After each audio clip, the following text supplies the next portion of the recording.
منتخب افريقيا ان يجد نفسه اليوم يخرج من دور المجموعات. بتفق معاك تماما. يمكن انا لما نادي الزمالك بيخسر او بيخرج من بطوله بيبان عليا تاثر نوعا ما، ولكن النهارده انا مش زعلان، لان اللعيبه دي لا تستحق الواحد يحزن عليها ولا تستحق هذا الجمهور. الحقيقه فريق متقدم بهدف وبيلعب على ملعبه ومعاه 25,000 متفرج ونتيجه المباراه الاخرى تخدمه. طيب كل شيء كل مشاهد. حاجه موجوده. الهدف ده اتكرر في مباراه كابس يونايتد اميدو، الهدف الثالث في نهايه المباراه. النهارده برضو الفريق كله مندفع والراجل بيروح انفراد والشناوي رغم انا ساذهب معك مباشره.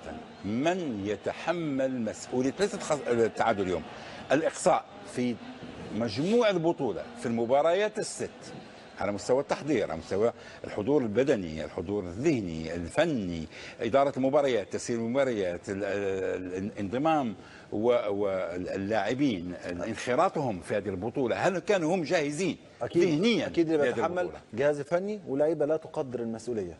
لما اشوف اداء لعيبه نادي الزمالك في البطوله من اول جوله حتى اليوم، الحقيقه ما فيش واحد فيهم يستحق ان هو يرتدي في نادي الزمالك.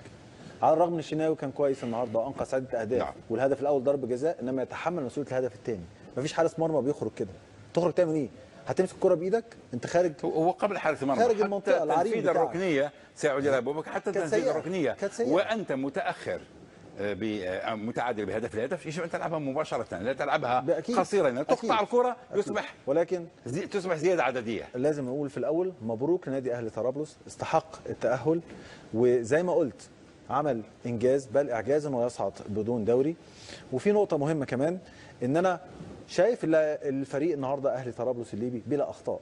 يمكن الهدف الاول يمكن علي سلامه في كره باسم مرسي، الهدف الثاني سامح دربالي هو اللي كان مع معروف يوسف، ولكن كل اللعيبه النهارده كانت نجوم. ولما تلاقي فرقه كلها نجوم